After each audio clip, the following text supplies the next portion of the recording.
so proud of you, Martha." Every time Dad said those words, I cringed. Have you ever felt like all you needed was approval from this one important person in your life, and for some freaking reason they just never gave it to you? Yeah, well, same. Hi, my name is Elsa. Martha is my twin, and all my life I've been competing with her for Dad's approval and failing miserably. The first time I remember hearing these awful words was when I was 3 years old. We were sitting at the dining table, and when Mom put our food in front of us, I grabbed a knife and fork and started cutting up my vegetables. I had to admit, I was a pro at it. Oh wow, where'd you learn to eat like that? Look at her. But Dad was too busy admiring Martha, who had her face in her bowl like a dumb little puppy with gravy dribbling down her face. "That's my big girl, eating all by herself. I'm so proud of you, Martha." Wait, what? You call that eating? I picked up my love of books from Dad, and by the time I was 4, I could read fluently. After finishing everything at home, I begged Mom to take me to the public library one day, and I was like a kid in a candy store. One night when Dad came to our room to read to us, I whipped out the 7th Harry Potter book from under the bed. "Daddy, let's read this. I can't wait to see how it ends." You've read all the Harry Potter books? Yes, and they're so amazing. Just then, Martha took out a book from under her pillow and nearly hit me in the face with it. "Daddy, please read this to me. I couldn't read all the words, and her book sounds stupid." "It's not stupid. Goldilocks and the 3 Bears is stupid. What are you, 2 years old?" "No, I'm like 4, you idiot." "Then why do you want to read books for babies?" "Because we are babies." "I'm not, but you're a big crybaby." That's enough, Elsa. Martha, honey, tell me where you got stuck. I'll read it to you. And I'm still very proud of you. It was always the same. We'd learn everything together, and she got all the praise even if I was 5 steps ahead of her. I didn't mind it too much at first. I'd read in a book that parents can be like that sometimes, showering the dumb kid with extra praise to encourage them. But then something happened that really made me lose my temper for the first time. Since my vocabulary was really good for a kid my age, Mom entered me in the local spelling bee for gifted youngsters when I was 7. I was the youngest participant, and I won first prize. I couldn't wait to go home and tell Dad. "Look at my trophy, Dad, I won!" Just then I saw Martha's pouty face with fat tears rolling down her cheeks. "I want one too!" Dad immediately snatched it from me and pushed some chocolate bars in my hand instead. There you go, Martha. Daddy is very proud of his little girl. Hello? What for? And what about me? I just stared at him for a minute. Then I rushed off to my room, slammed the door as hard as I could, and threw the bars in the trash. 10 minutes later, I took them out and ate them while sulking on my bed. I just didn't get it. Why was it so hard for him to say that he was proud of me, too? Later that night, I snuck into the kitchen and sprinkled salt on his oatmeal. And I felt so happy the next morning when he took a big spoonful and spat it all out. Dad would sometimes take me and Martha to his office because he said we'd be running the company one day. Once when we were heading out, Martha said she wasn't feeling well and she stayed back. I felt really happy secretly. I'd get to have Dad all to myself. Dad had a board meeting and told me to sit quietly in a corner. His boss did not look happy with everyone. "Guys, our data is indicating that sales have gone down this past quarter. We need to come up with something new, something exciting." As everyone looked at each other blankly, I had a great idea, so I raised my hand. "What is it, kid?"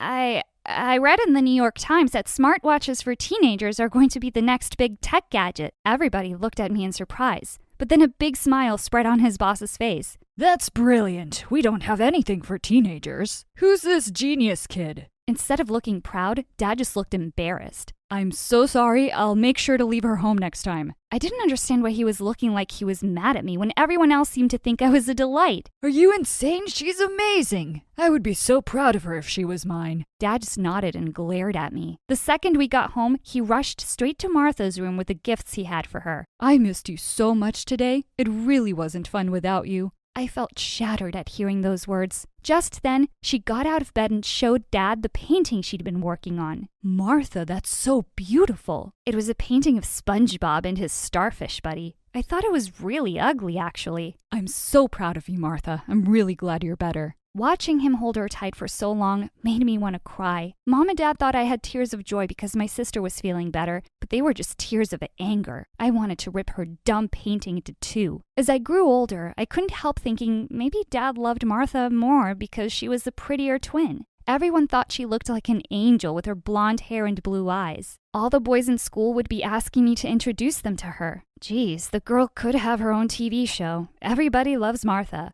It wasn't until the 8th grade that someone finally noticed me. It was our science teacher, Mr. Martin. He saw that I was always done with my work early, and he started giving me more advanced physics books to read. One day, when he asked me about what new thing I'd learned, I told him I just loved quantum physics. Mr. Martin took his glasses off as he looked at me in surprise. Are you saying you actually understand those concepts, Elsa? Yeah, I think so. Next thing I knew, Mr. Martin had taken me to the principal and asked if I could be allowed to take advanced level maths and physics tests. And it turned out I did really well in all of them. The next day, my parents were called in and the principal beamed at them. You must be so proud of your daughter. Yes, we are very proud of Martha. No, I'm here to talk to you about Elsa. She's quite the little genius. We want to bump her up a few grades. Dad looked confused. But what about Martha? Will she be bumped up too? Sir, Martha is an average student at best. She's fine where she is. Well then, Elsa can't move up either. Imagine how that will make Martha feel. She's a very sensitive child. Thank you for the offer, but Elsa will stay in 8th grade. I couldn't believe my ears. Was he for real? Later that night at the dinner table, I ate my food in silent rage. As usual, Dad was busy asking Martha how her day had been. It was great. Thanks to your help, I got a B in my history assignment. Oh, and I'm starting cheerleading practice tomorrow. That's wonderful, darling. I'm so proud of you. If I heard those words one more time, I was going to explode. I banged my glass down on the table. And what about me, Dad? Aren't you proud that I'll be finishing high school earlier than most of the other kids? Dad, what is she talking about? Dad clenched his jaw. We've had this discussion, Elsa. You're not moving up a few grades. No, actually, I never got the chance to speak. How could you do this to me, Dad? This is for your own good. You should thank me instead of being a total brat. Who do you think you are? How would you feel if your boss stopped you from being more successful? I would actually be so grateful to him because he knows what he's talking about just like me right now. You can't hold me back because of Martha. It's not my fault she's dumb. I don't know why you think you're smart. Trust me, you're just dumb. You only have confidence, not smartness. No, I'm smart. Martha is a dumb one. Do you hear me? I regretted the words as soon as they were out of my mouth. Martha looked hurt for a second. Then her face turned vicious. It would be much better for my popularity if my nerdy twin sister wasn't in the same class. No one even likes you. Why do you think they don't like me? Because you're a weirdo? Not true. It's because you kept telling them nasty things about me. You think I don't know?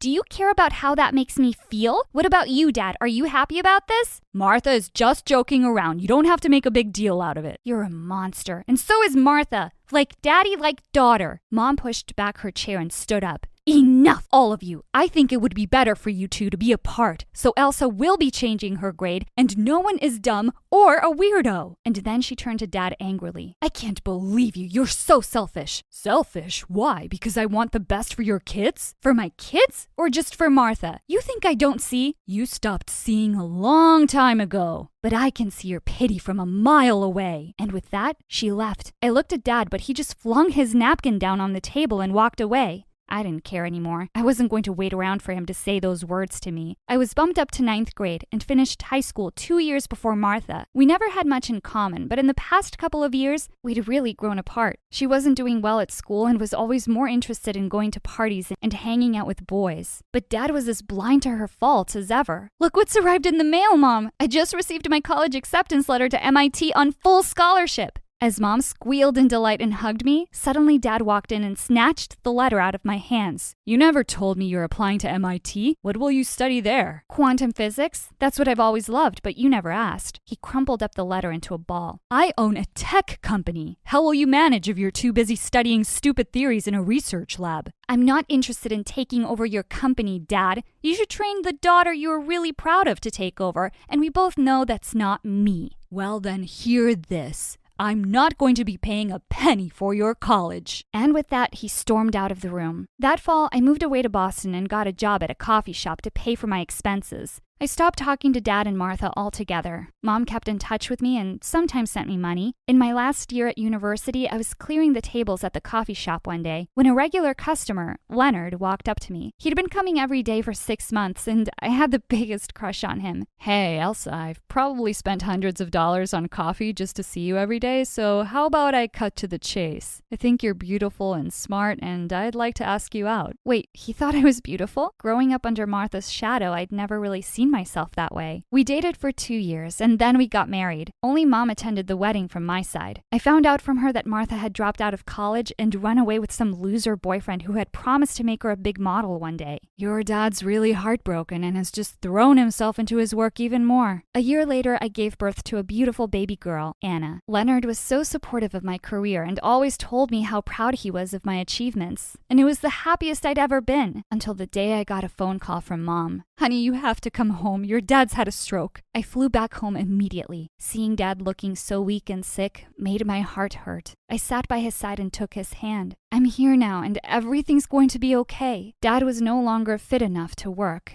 and I knew what I had to do. I left my dream job and moved back home with my family, and Leonard and I took over the company's operations. One day, I was looking all over for Anna when I found her on Dad's bed, reading out loud to him. I saw that he had tears in his eyes. She's just a little genius like you. Do you remember how smart you were? Do you remember that, Dad? He took my hand and drew me close. I'm sorry that I wasn't a good dad to you. I just always felt Martha needed my love and attention more. I shouldn't have treated you the way I did. I thought I didn't care by now, but my heart soared with joy as he said the words I'd been longing to hear my whole life. I'm so proud of you, Elsa.